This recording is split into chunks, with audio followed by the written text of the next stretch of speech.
was a really exciting time in our journey because we were innovating a product, much like mirroring our experiences with Avenue. We're developing a product and digitising that originations journey for customers. We were doing that. I know it seems like everyone does online originations for savings accounts today, but that wasn't present in 2008. It's very important to understand someone's credit score, but there's a lot more to an applicant than just what their pool of credit score says, and we can see that time and time again, where you can see someone who might have a really good score, which may not actually be that great a credit, they just haven't had many inquiries on their file, whereas someone that might have a lot of inquiries is actually not a bad credit, and there's obviously all different combinations.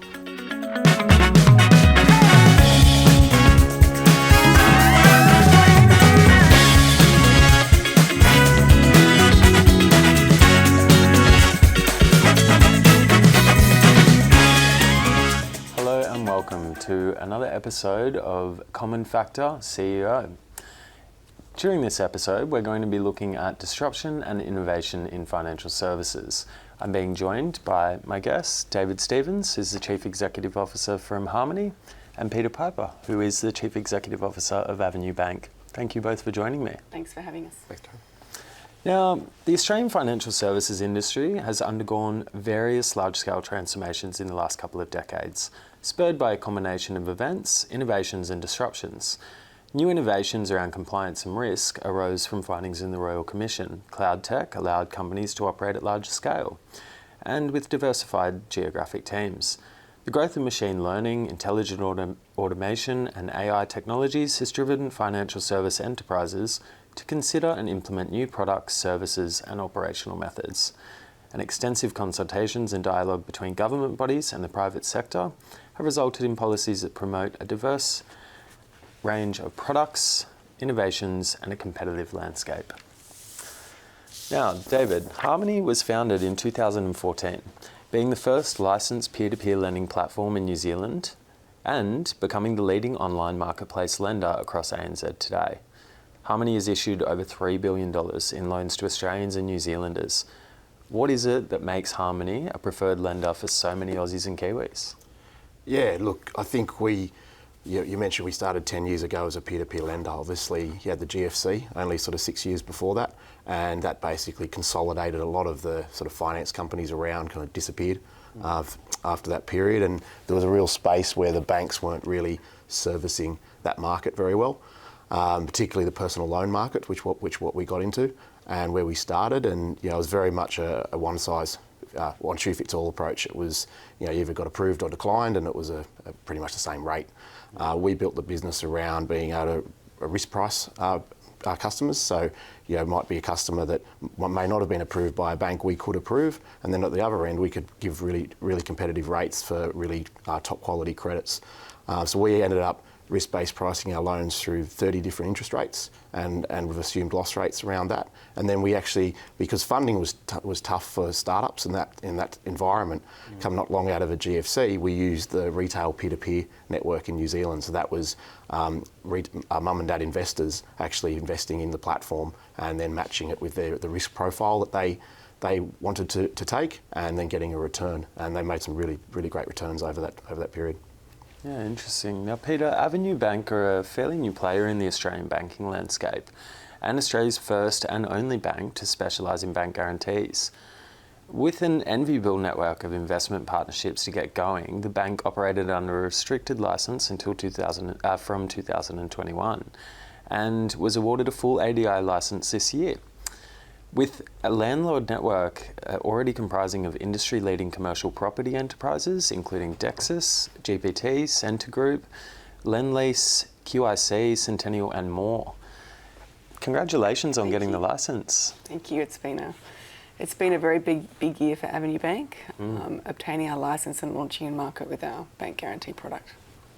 What drove your company to start operations? Was there a gap in the market that you were looking to address? Much like David said, that they identified an opportunity or a segment in the market that was, I guess, underserviced.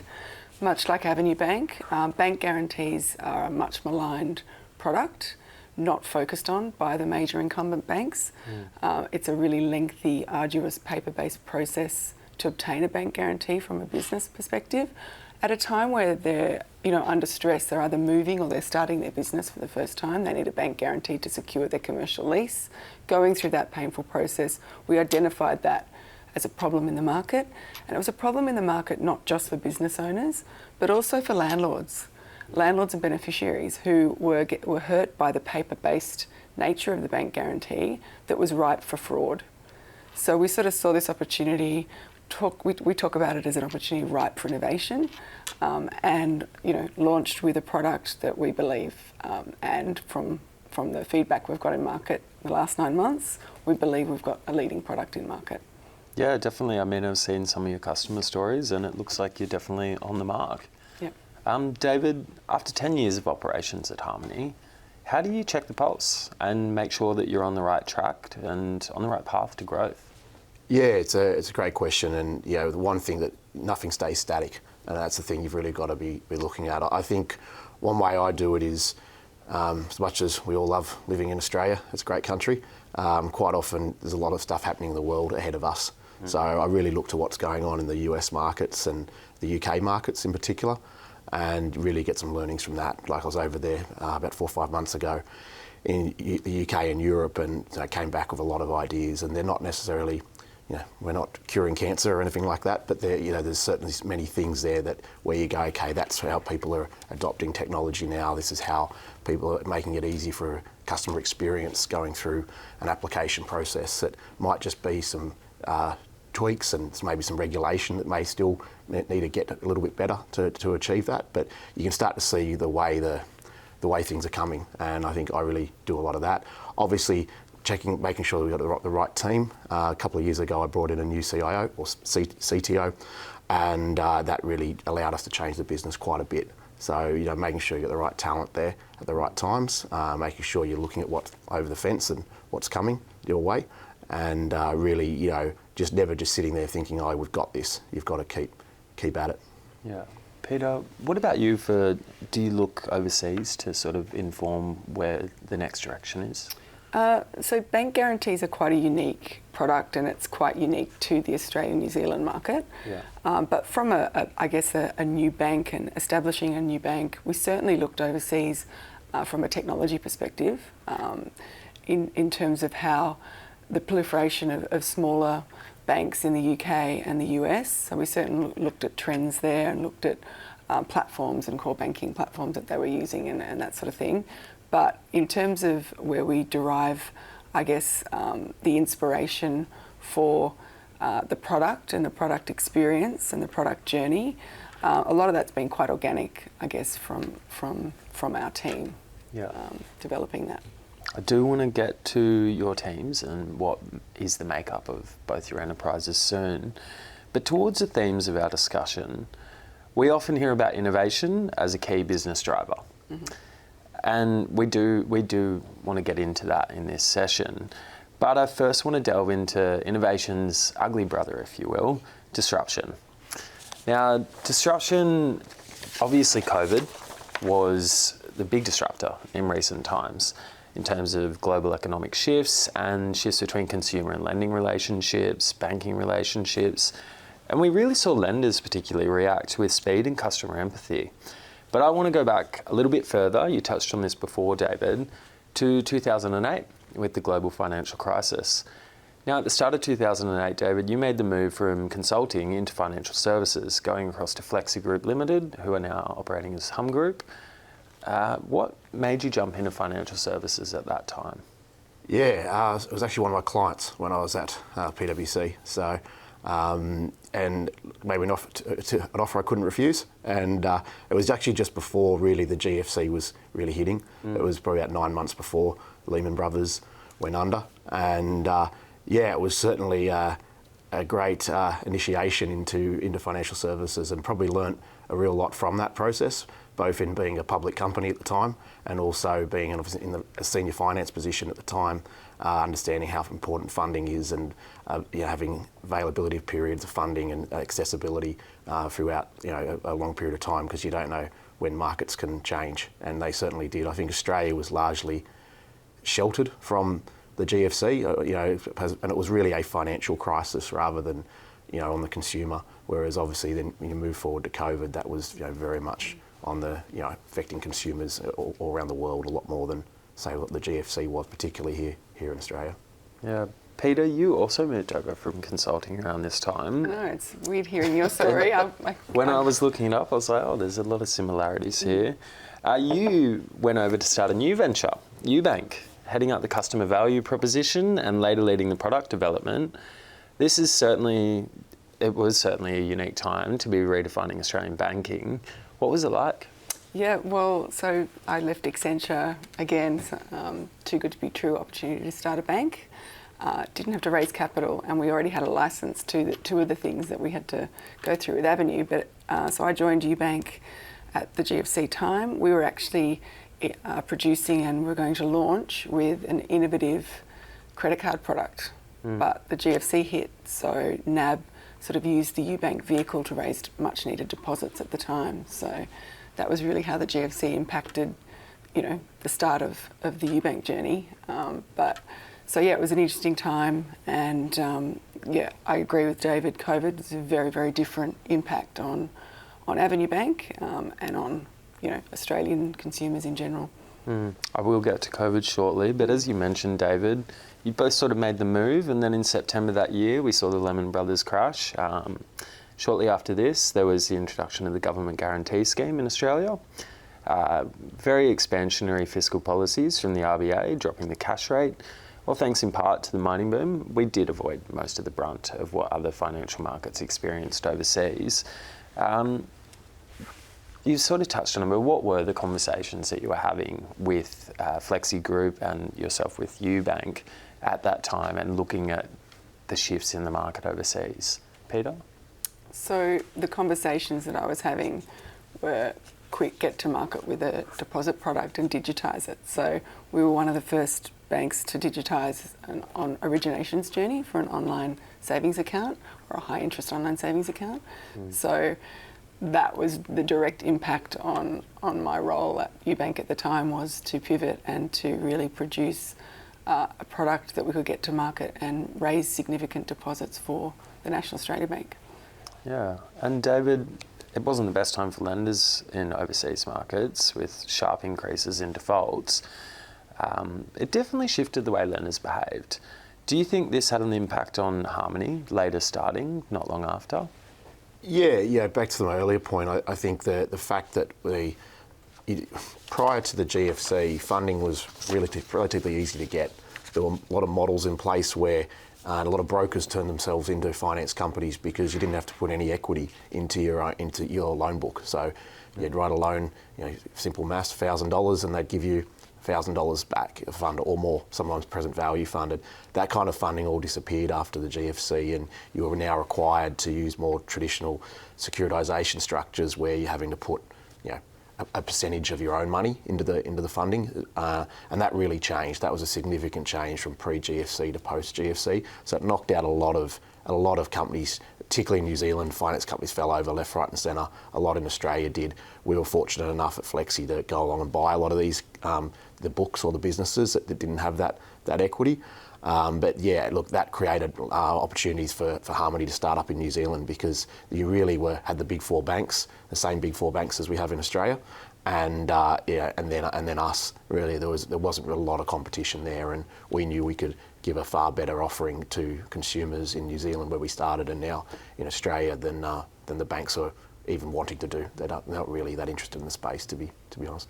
Yeah, and Peter, for yourself around that time, I mean, with UBank, definitely had the support of NAB there, but as you said, getting that digital product out, what were the conversations you were having at that time when you were developing the UBank product? Oh, it was a really exciting time in our journey, because we were innovating a product, much like mirroring our experiences with Avenue. We're developing a product and digitising that originations journey for customers. We were doing that. I know it seems like everyone does online originations for savings accounts today, but that wasn't present in 2008. So it was really exciting to bring to market for consumers a high interest online savings account that they could get without having to walk into a branch. And of course, deposits, only a bank can take deposits. So we're competing with the incumbents. None of them had digital capabilities at that time. So yeah, it was a really exciting time in a way for UBank, and we really hit the market with a splash due to not just our competitive rates, but also that customer experience, which really taught me a lot coming through to now Avenue Bank. And you talked, David, about the banks not wanting to do it. It's a really similar journey for Avenue. The banks don't really want to focus on bank guarantees. They've got other products that they want to focus on. So it's really a space that's ripe for innovation. Yeah, and I can't even imagine not being able to bank on my phone these days. So yeah. Let's go to COVID. It's we can't talk about disruption without talking about COVID. David, once again, you'd just taken up the helm at Harmoney in September 2019, earmarking a significant growth phase for the company with particular eyes for expansion in Australia. This was followed quickly by the widespread outbreak of the coronavirus in March 2020, and essential shutdown of our way of living. What was that like, coming on board again at such a pivotal moment, and then bam, COVID? Yeah, well, if you're predicting the next global crisis, just look for when I change jobs, for the sounds of it. So I hadn't actually thought of it that way, but now you say it. Yeah, look, it was certainly an interesting time. And I said to my team at the time, I said, look, I've never led a company through a global health pandemic before, neither has anybody else in this world, that's alive today. So, we're all in, I said the best things I can draw my experience from was what I experienced in the GFC. Obviously, different reasons, but it was still panic. And to give you a bit of a snapshot, in New Zealand, we had, literally hundreds and nearly thousands of customers applying for what they saw as potential hardship coming up, because the country basically, New Zealand was a little bit stricter than Australia. It basically shut down in March 2020, and people were being proactive, so worried they were going to lose their jobs and not be able to pay their loans. Now, those thousands of people that applied for hardships, hardly any used it in the end or needed it, but it was that fear and the panic of the unknown. So it was about, and obviously you've got, as a CEO, everyone looks to you as a leader, and you've got to give them the best. The best thing is to be honest, as honest as you can. Obviously, with what's going on, you don't have a crystal ball. They've got to know that that's the case. And securing funding lines was the most important thing.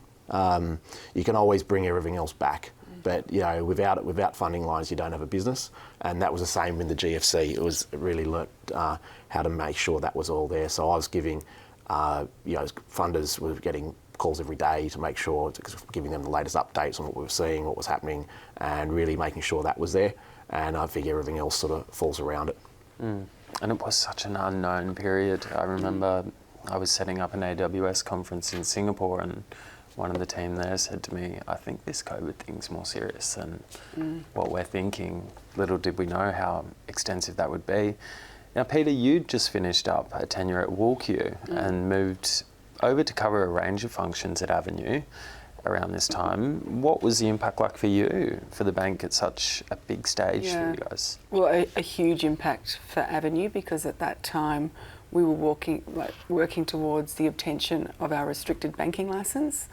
Not long before APRA, the regulator, had introduced a new pathway for new banks, and that pathway was called the Restricted ADI pathway. When COVID hit, APRA put a moratorium on the issuance of all banking licences, including those people that were going through the Restricted ADI pathway process. Effectively, pens down.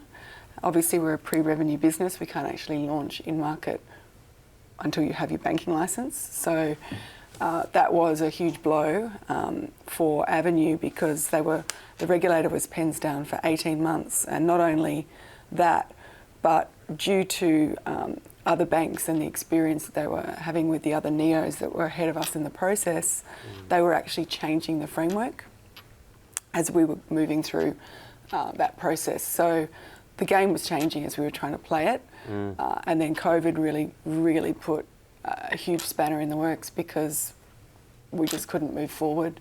What we could move forward with was the building the infrastructure, the core banking platform, testing, product development, that sort of thing. And like what you said, David, the most important thing that we did during that period was secure capital and ensure ensure that we were aligned with our major shareholders during that period. It takes a lot of conviction to go, no, we're going ahead with this. It does, yeah. We're securing that capital, so hats off to you. Yeah. David, you touched on it before, but I do want to talk a little bit more about the measures you implemented during COVID as the new CEO. I mean, not only for your employees and customers, but you realised a 47% growth in your loan book between Q2 FY21 and Q2.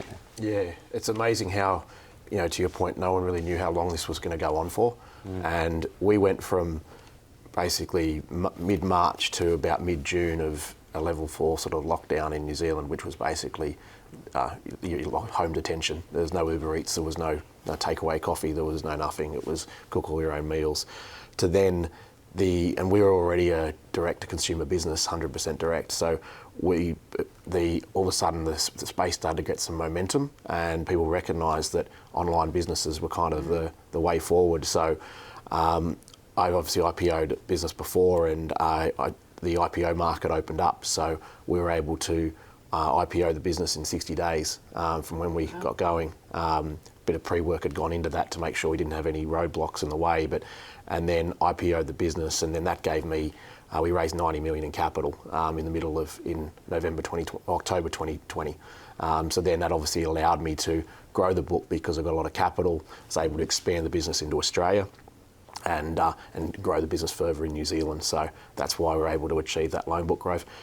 Banks were shutting branches everywhere. People didn't feel safe going into branches because COVID was still around. So what do they do? Go online for their personal finance needs. So it kind of worked quite well in that regard. And Peter, you touched on the decision to go ahead and build out your infrastructure. I mean, Avenue are cloud native. Do you think that made it a lot easier than dealing with a legacy environment? Oh, completely. I mean, we're so fortunate to be able to build a bank from scratch. We have a really lean technology team because everything is in the cloud, infrastructure as code, and we've architected our systems and processes specifically for bank guarantees because that's what we specialise in. So, yeah, we're really fortunate that we have our core banking platform in the cloud and all the other essential services. So we've built for differentiation and we've bought for commoditisation, sort of the rule that we used. And of course, all of our technology has to be independently audited, and we've had on-site visits with the regulator. So it's a very thorough process that you have to go through to obtain a banking licence, as you would expect. But also all of our infrastructure has to be tested and, it's banking grade. Yeah. Yep. I've met your CIO and he's a very impressive person, Nick. Yeah. David, you're also quite invested in the technology side. You released an Australian-centric, the Libra Stellar proprietary model. What drove the decision to build this? Yeah, so we've always had all our tech in-house. It's all cloud-based, but it's all built with our own people. Look, I've been in the space now for over 15 years. Whilst you can get sort of good off-the-shelf back-end systems, loan management systems, the real front-end process and the credit decisioning is where your IP sits and where you're able to make a difference. If it was as simple as relying on sort of Equifax bureau scores to make credit assessments, well, you wouldn't need all of us around. It'd just be a very simple process. But that's quite a blunt instrument. It's very important to understand someone's credit score, but there's a lot more to an applicant than just what their Pillar credit score says. And we can see that time and time again, where you can see someone who might have a really good score, which may not actually be that great a credit. They just haven't had many inquiries on their file. Whereas someone that might have a lot of inquiries is actually not a bad credit, and there's obviously all different combinations through there. So yeah, that's our IP. Every business I've run in this space has been, we've built that internally, and that's your secret sauce. Yeah, it's interesting. Peter, I want to bring us back to 2018. You sort of touched on this before, but we had Vault Bank receiving the country's first restricted authorised deposit taking institution licence in 2018. Then we were followed by 86400, Judo Bank and Zinja. I myself was an early customer of Zinja. I did wonder at the time, is this sustainable, considering how good the interest was on their product? And it turns out they weren't. What's your take on the neobank story? So I've got pretty strong and firm views on the neobank story. APRA originally only mandated new banks to take deposits and not lend. And that's because of a thing called a recovery and exit plan. So if a bank was to exit banking business, you must have a recovery and exit plan, meaning you must have a plan to sell your loan book and return deposits to consumers because, as we all know, under the financial claims scheme, all deposits up to $250,000 per account holder are government guaranteed. So quite rightly, APRA are very focused on a theoretical banking exit. Now, it's much easier for APRA to get comfortable with a new bank if they don't do lending, because if they fail, they simply hand back their deposits.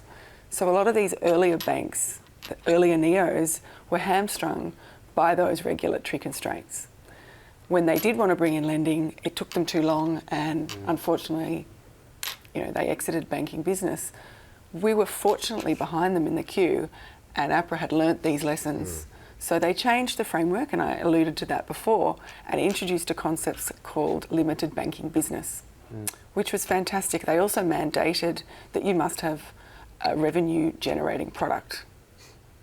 It's amazing. Both sides of the balance sheet. It's amazing, isn't it? Like, they were happy to take liabilities on the balance sheet, but they won't let you grow an asset. Correct. So you've got no revenue. Correct. So these it's earlier a flawed banks, model right from the start. Correct. With that, and it's... So I feel really sorry for some of the earlier neos that were constrained like that. Fortunately, when we came along, and we always had an income generating product with our bank guarantee product. So we were always going to meet that criteria, which we're fortunate.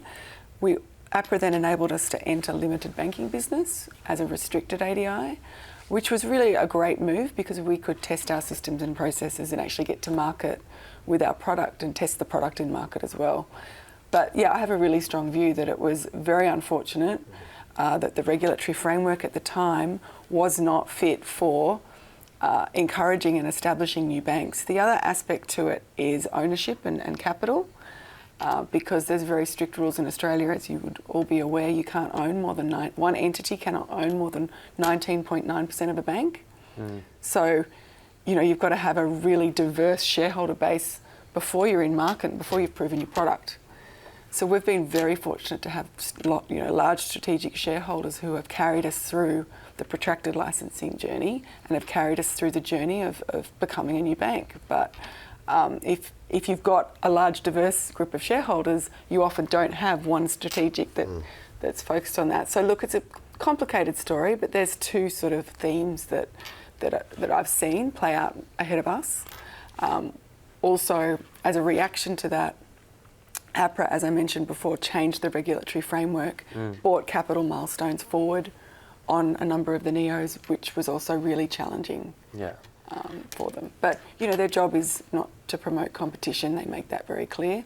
Their job is to provide stability to the Australian financial system, and they do that very well. David? I was to say, it's just crazy to me that, those restrictions were there. It's just like one hand's not talking to the other. To be able to... you can set up your platform and all the reg capital and or your to take deposits that a government doesn't guarantee, but you can't get a revenue generating asset. Like we all know, and as you would know, starting up a startup, creating a revenue stream is the hardest part of a business. Yeah. And that's the part that some of the neobanks just never weren't even allowed to do, even if they could do it. And hence the reason why those names you mentioned, most of them aren't around anymore. It comes back to the recovery and exit plan. Yeah. And now they're enshrining that to an extent with CPS 230 coming in, I think, is it July next year is the date? But it is a lot of tape for a startup to get going and prove those points. Now, let's go over to innovation. We've touched on it. We've touched on the proprietary model and it giving you the edge, but what was that like to build in-house? Yeah, well, we as always have. We've just launched our new platform. So we whilst we're only 10 years old as a business, we still had legacy in there. Most financial services businesses, even the banks themselves, some of them still use green screens in the background that you probably find that probably only 1 or 2 staff members know to use on some of their parts of their business. So it's so there is, even only being 10 years old, we had legacy. We're a startup. We had a platform. We built on it, and if we needed something done, we tacked it on top, and it doesn't necessarily end up with the best architecture. So 2 years ago, brought the new CTO in. We made the decision to basically divert 80% of our resources to build out the new platform. So rather than going hiring a contractors in or a consulting firm or anything like that, it's like, okay, so I knew we going to take an opportunity cost on our existing platform, in terms of those people aren't working on that, but just enough on that to keep the lights on and focus the team on the new build. And that's had an enormous impact already. We had that sort of running for 12 months in the background, sort of putting a percentage of our origination traffic through it to iron out all the bugs, and we put that full throttle in July this year, and our originations have been up over 50% since, on the same sort of marketing spend. So to give you an idea of just the innovation that went into that, creating a better user experience, and then us being able to make changes in real time where there were problems, or being able to assess customer with more accurate information is quite significant. So look, that's our innovation. We get around 10,000 customers come to us a month, that start a loan process, and that's probably on a brand that most people haven't heard of in Australia. It definitely gives you the edge, and that's culminated in a release just this month of the model, I believe. Yeah. So we released it in July, and then we've further that's running full belt in Australia. That'll roll into New Zealand in the new year, and then by the end of this financial year in June, we'll be fully migrated and running both countries on the new platform, and it's super exciting for us. So, Peter, from a technology and product perspective, and you've got a strong background in product development, but what's exciting you at the moment going ahead for it? Yeah, well, so Avenue's product, which is 100% cash collateralized bank guarantee, is no credit risk. So I don't have to, and it's a really simple originations process. So it's a beautiful product in the sense that it's the easiest product that we've had to digitize, I guess, because we do a simple credit check, but we're not taking any credit risk on the customer. So that part of the originations journey is really quick for us. That's why we can originate a bank guarantee in less than 24 hours, where the incumbent banks take between 4 and 6 weeks. We've also digitized the instrument itself, and it's stored within our core banking platform, which makes it much more secure for landlords who were literally relying on pieces of paper and to make a claim walking into branches in 2024. That's just insane. So we've enabled a digital claims process for landlords and beneficiaries, and also obviously the other beautiful thing about a bank guarantee is it's set and forget. It's in place for the duration of the lease, often longer because people stay in their premises. They renew their lease and then they require a top up. So really the product that we've launched, we're really happy with. We keep making changes to the digital application form by watching customers, how they're behaving through that process. So we've been making further enhancements. We've got other product, extensions that we're looking at based on demand that we've seen in the market come to us in the last 9 months. So we'll continue to improve the process for customers and look to expand and look to offer bank guarantees for other purposes as well. And as you touched on before, it gets rid of this paper model, which significantly de-risks the fraud aspect of the business. Yeah. All right. Now, you're promising to reinvent the banking guarantee, which accounts for both improvements to the customer and business landlords, as you said. You've touched on what the role of technology is in this, but how do you see your product changing the landscape of Australian? Businesses today, as I said before, it's very stressful for businesses to obtain a bank guarantee at a time where they're already stressed and they need to focus on the operations of their own business. So we hope really to solve that problem for Australian businesses, and there's a certain segment, it's the sort of the S and the little M in SME as sort of our sweet spot, and we've identified that this really resonates with businesses across varied industries. So we've written bank guarantees for logistics companies, in industrial assets and office and retail, and we're solving a problem for all Australian businesses that need a commercial lease for their premise, essentially. So, we hope to be the specialist bank guarantee bank. I can also say that, it's been exciting recently that we've actually been getting referrals from other banks that don't want to do this. So certainly we see ourselves as the bank guarantee bank in Australia, and we're doing something that the other banks really don't want to focus on. You're making open banking work, which Yeah. is impressive. It's true. David, you touched on before that, your model allows you to really deeply look at somebody's credit risk. And you sort of glossed over saying that, it's not as important as an emergency service or whatnot. But I would argue that having access to capital is so important for a lot of Australians and Kiwis at the moment. How do you see the sort of lending model that you've developed changing the way that Australians and New Zealanders can access funding? Yeah, well, I think, as I touched on before, that whole risk-based pricing model, which just didn't exist. It was very much that one size fits all approach. You either got approved or declined, and that doesn't work, particularly in a direct model. We get all sort of different credit worthy customers coming to us, and you want to be able to, you might not lend 70 grand, be able to lend 70 grand to someone, but you might be able to lend them 5, depending on where they sit, and you might be able to lend them at a higher interest rate because they haven't got the credit performance of other people, and other people you lend lower interest rates. So we lend right down around sort of 6.5%, 7% for unsecured personal loans, which is well lower than the banks. And that's because you've got a really good credit, and we might have someone that's looking to use, might have a 6-month gap before they've sold a property or something, and then we use it as effectively like a bridging loan.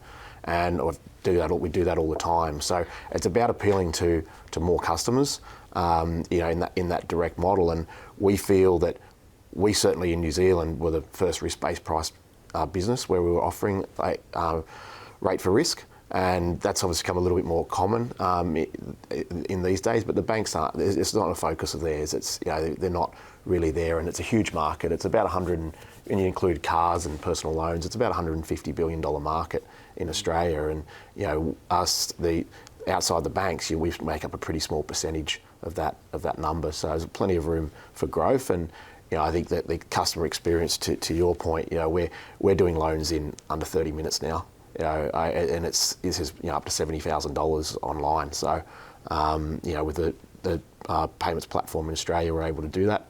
And it's pretty exciting for a customer because they don't have to go through the hassle that, similar to what Peter's been saying around that just takes the process of the banks to do things takes a long time, and, they might have reassessed, and it's a pretty process people don't want to go through. So I think we've allowed people to be able to do it online. They can do it at 2 a.m. in the morning if that's what they so wish.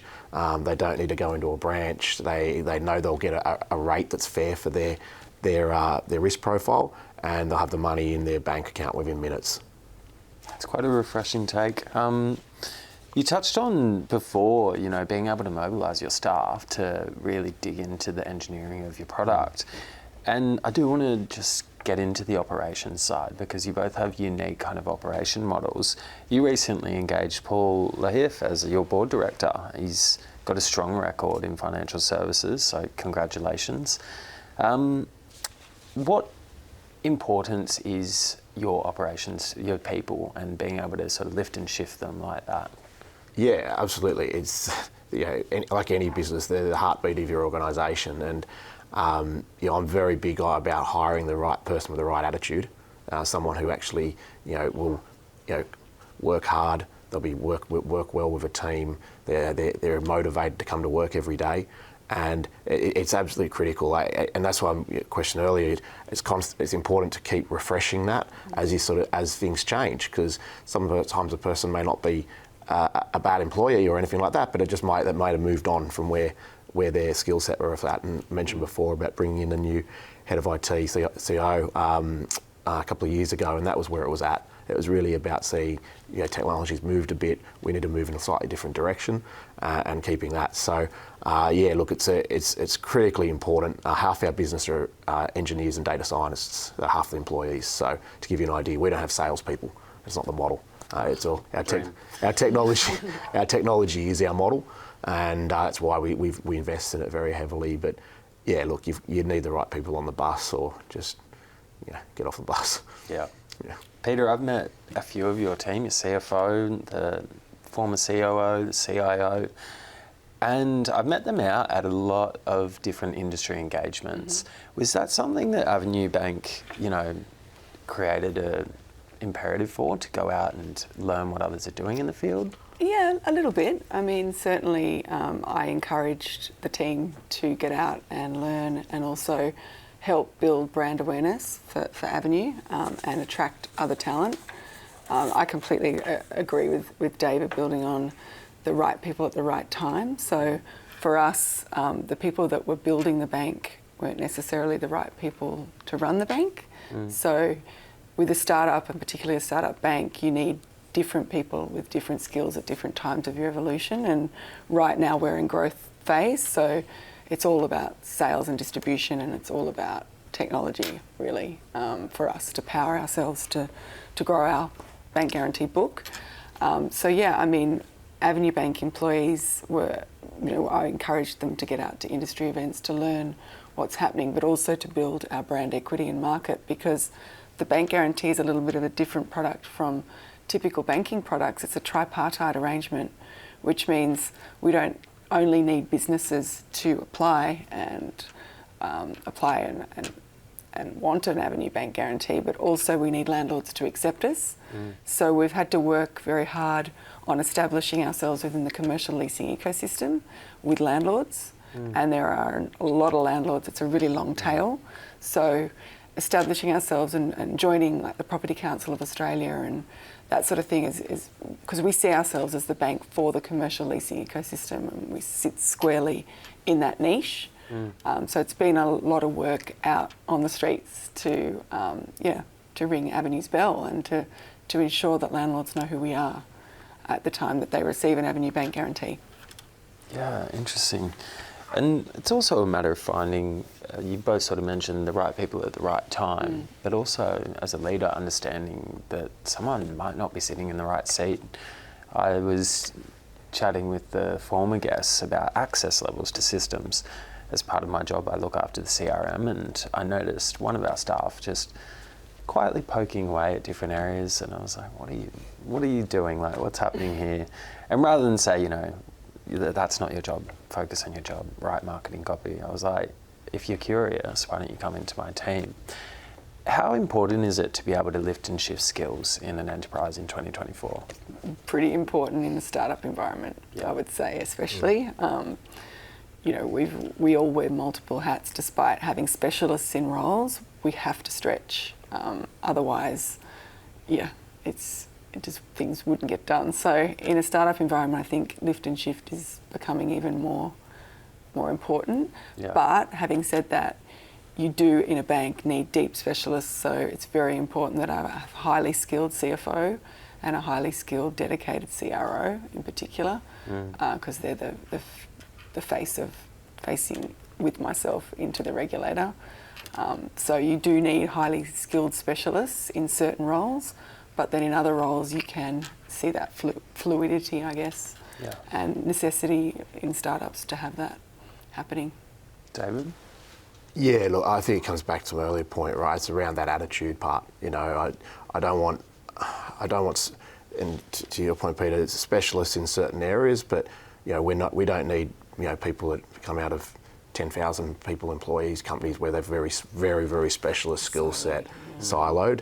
That needs to be more a general understanding. Might have a specialist, qualification in a chartered accountant or something like that for the CFO, so they've got the raw skills there, but they need to also be willing to get their hands dirty on a few things as well, not just require other people to do that, or you've got to if something needs doing, you might need to do it yourself. Yeah, I think that's so true. Not the answer of team people shouldn't be, I need to hire to do that. No, you do it yourself. You need to do it yourself before then. It's not hiring someone is not always the answer. Correct, and every person you put in, it needs to come with a return on it, really. And if it doesn't justify it, you've either got to make money for the business or save money for the business. And so true. You're not one of those two, it probably question your role. True. You've also got to be, as you touched on then, able to move in a new direction when you need to. Harmoney initially operated on a peer-to-peer lending model basis, connecting borrowers directly to individual investors. But in 2020, you shifted that over and transitioned to funding loans through financing and your own balance sheet. How is that sort of transformation of the fundamental business model? Yeah, it's a huge one. It was one of the key initiatives I was brought on to do. Was a few reasons. One, the regulation in New Zealand didn't keep up for a peer-to-peer lender. It made it very difficult to make money in that model, and also too, the depth of the market just wasn't quite there. We were originating our loan books nearly towards 800 million now. There wasn't the supply of money there at all the right risk levels, and we were giving a lot of the money was being giving away to the retail investors that had come on. I think the average return to investors whilst we were peer-to-peer in New Zealand was something around 11% net after losses and fees. So in a pretty low interest rate environment. So you can see we were obviously a lot of profitability was being left on the table. So for us to be able to move to have more secure funding, more capacity, and obviously be able to retain some of the margin that we'd built the business around was a key decision in that, and brought on 3 of the big 4 banks to provide the funding. Then we run securitisation programs on top of that as well. So it was a huge change to the business. One of the reasons we IPO'd was but we needed the capital to be able to put the first sort of 5% in of every loan. So you can't do that without the capital. And the advantage of the peer-to-peer was we didn't have to put any of our own capital into the structures. So huge change for us. Now we're a profit-making business, and it's got plenty of funding capacity and availability. So it's quite it's been a big change, but the right one. Do you see much room? I mean, it's still quite early and you're establishing Avenue Bank with a specialist product, but are you putting pathways in to grow the bank into different areas? Yeah, absolutely. Your original question was about pivoting, which was really interesting because Avenue, and this is all publicly available information, of course, Avenue was initially going to market with a low deposit bank guarantee product, meaning instead of putting up the full face value of the deposit, the 100% cash, customers could put just 10 or 20 or 50% down, but the bank guarantee was still irrevocable and payable on demand for the full face value. So essentially we were taking credit risk on the customer, but we pivoted away from that and launched with 100% cash collateralized bank guarantee. So that was a huge pivot for shareholders, for the team during the licensing process. And what became more important was the value proposition around speed and ease of obtention and digital and fast and customer service, high quality customer service. So that pivot occurred. And then, in the future, we may look to do that, or we may look to expand, and we're already getting a lot of demand from our customers for guarantees for different purposes. There are bank guarantees for purposes we had never even considered. So we'll be looking to expand our offering and not just focusing on bank guarantees for commercial leases, but potentially for other purposes in the future. Yeah, interesting. David, you mentioned some of the differences between Australia and New Zealand markets, and you do have the unique position of sitting across both markets. Going back to our earlier conversation around the GFC and cost of living now, are you noticing much difference between consumer behaviour across the gap? Yeah, it's a good question, and look, it is New Zealand is its own country. I think sometimes people think Australia thinks it's just effectively like another state of Australia. But look, the products and the offerings are very similar. Probably the one thing I notice at the moment is New Zealand started increasing interest rates earlier than Australia, and now they're starting to decrease interest rates. So they're ahead of us on the curve. Everyone assumes that when a weaker economy, unemployment goes up. It's gone up a little bit, but not having an impact on losses. It's been at all-time lows for such a long time. The job market's been very full, and both Australia and New Zealand haven't really kept up on migration. New Zealand's struggled even more than Australia has in terms of bringing in on immigration. There's a lot of Kiwis are moving to Australia, so it's going the other way. Look, the economy still is going well over there, and I don't feel a lot of difference between when I go in New Zealand a week a month now after living there for a few years, and it feels very similar to here, just a lot smaller than Sydney. Well, my brother-in-law's a Kiwi and definitely doesn't consider New Zealand to be part of Australia. No, you do. I learnt that one early on. We don't have much time left, but I want to talk to you about leadership. You're both the respective heads of your companies. You've both had fairly unique career paths, but a lot of similarities as well.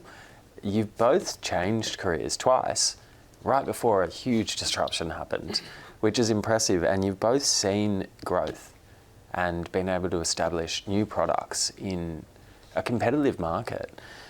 Who were some of the people that you took cues from on your path to leadership? Peita, I'll start with you. So one of the founders of Eubank was and is probably still a mentor to me, but I think there's a lot of people that I've crossed paths with in my career, and I've taken a little bit from everybody. There's not one sort of mentor that I look up to for everything. There's people, I guess, ahead of me that lots of people that I take things from. Now, I'm very fortunate to have a chairman who's a brilliant man and a strong mentor of mine. So I'm really lucky in that regard. But I don't think there's that one person. I think it's many people that influence and shape you over your career. Definitely. David, for you? Yeah, look, very similar. Absolutely, there's bits you learn from different people at points in your career. Certainly the CEO I had when I moved into Flexi Group, I learned a lot from, in a lot of ways, really how to get things done. When obviously the opportunities come up when everyone else is going in the other direction as well. So, that's when, the GFC was a good example. Everyone was, losing funding left, right and centre. Well, we keep ours and we come out the other side of it stronger, and then you're able to lead eight acquisitions when I was at Flexi. So, that made the business what it was when I left. So that's very, and now I'm part of a CEO group, which is predominantly listed company CEOs, where we get together every 6 weeks and kind of just we have guest speakers that are relevant. It's not really set out at the start of the year. We get speakers that are really relevant to what's going on right here, right now, or what we see coming out, and it's good to have that network of to bounce ideas off, because sometimes as a CEO it can be the loneliest job in the room, because whilst you don't really have anyone in your organisation that's at the same. Well, you don't have anyone at the same level, so. To be able to have that sort of network and be able to see that, a good example was when everyone was dealing with the working, the whole hybrid working model, 2-3 years ago. Now it's pretty well set, but everyone's like, well, how are we doing this? Are we getting people back in the office? Are we working with this model? How are we doing that? And just seeing how different places we're dealing with it allows you to, learn a bit from there, learn a bit from over here, and you're responsible. At the end of the day, you make your own mind up and what you ultimately decide into the business, but it's helpful to have that sort of network and that you're able to rely on. Yeah, I'll echo that with the smaller banks and the neobanks, if you like. We all the CEOs of those businesses, we catch up also to learn from each other, and I agree with David, it can be lonely in a CEO role, so it's really nice to be able to talk to people in other positions and other companies, and we're not competitors. We don't really compete with anyone. We're the only ones that specialise in bank guarantees, so you can have pretty open, robust conversations. Oh, exciting. Now, one last question. There's so many different technologies coming out at the moment. We've got AI. I'm sure you've heard about it. We've got quantum. The technology itself doesn't interest me. It's what it can do to transform an industry or a business. And we've seen this through products such as Harmoney and such as Avenue Bank. And we're seeing this in the payment space with, paying with your phone, things like that. It's the way that technology can shift a consumer's behaviour or a market's behaviour. What do you think's next? What's the next AI, or what? Maybe not what's the next AI, but what kind of service do you think will come out of AI? I mean, there's hyper-personalisation, but do you see any big shift coming up in the market that we might be missing? We're already using AI within, I'm sure you are too, within Avenue Bank. We use it for many purposes. One, for our Security and Operations Centre to help us manage cyber risk. So AI for us is alive and breathing, and we're using it in a number of areas. I think we're just on the cusp of what's possible with AI. I think we don't even know. We've got a long way to go, and I think we're using this much of what is possible. So I don't think we're missing anything. I just think no one's using it to the best of their opportunity or knowledge yet. So. Yeah, look, I think from my side, this is the real deal. Like a few years ago, everyone was talking about blockchain and OCs. I think that's kind of probably fallen by the wayside a little bit, but AI is real. We've been using machine learning, which is a form of AI, for the last 10 years. So it's not, but since the large language models have come out, and obviously ChatGPT and Gemini with Google, and that has become much more mainstream, and consumers are now using this. So I do believe it's got a long way to go. That'll make, you talk about hyper-personalisation, you talk about us from our side being able to read customers' financial information a lot clearer, than the technology we've got today, being able to segment them customers better, being able to target customers better. If you're using AI, helping in the credit decisioning process, then you've got obviously all the support services, being able to interact with through generative AI, building up your own libraries and stuff, so you can actually get a consistent message to customers, as opposed to sometimes a human that may make it may turn over staff, they may not know exactly where to find it. So you do have that consistency, and probably a reason when we started off the business 10 years ago, it was all about we were having to get customers into 30 different risk grades, and we all had the same credit policy, and we all said, we should approve that customer. The chances of us landing on that of the 30 different risk grades, we're all going to go, they're a A2 or a B1 or whatever, is almost impossible, whereas a machine can actually learn that, and you get the similar results. It's not influenced by economic factors or whatever, or a human, different, more conservative versus someone who's less conservative. So we built that in the business very early on, and we had to make it work. Otherwise we get too much inconsistency. So, but large language models opens up a new world. Okay. Lastly, just in a short sentence, what's some advice you'd give to somebody with their eye on the CEO role? If you can it down to one sentence, but I'd just say try and emulate what your boss does. Yeah. I think and have be. One thing I learned early on is, it's about being able to lead people and get people to do things for you, delegate, and make sure that don't feel, if you're the sort of person that wants to do everything yourself, you're never really going to make a great CEO. You need to bring people around you. You need to all be rowing the boat in the same direction.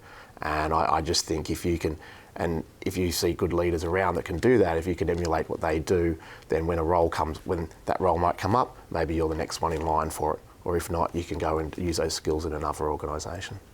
Peita? Yeah, so I think start acting like it now. Because you have the opportunity, whatever stage you are in your career, to start acting like a CEO in the role you are in now. And by that I mean be really clear on purpose. Purpose is everything in a business, and making sure everybody understands the organisation's goals and strategic goals and purpose is crystal, is very clear. I would say to people, it's a silly thing, but I always say use we, not I. Think collegiately, think collaboratively, and really get the best out of everybody around you. And you don't have to wait to be a CEO to do that. All right. Thank you both so much for sharing your stories, your insights, and what's making your businesses unique and successful. Thank you for joining us. Thanks for having us. Thank you. Thank you.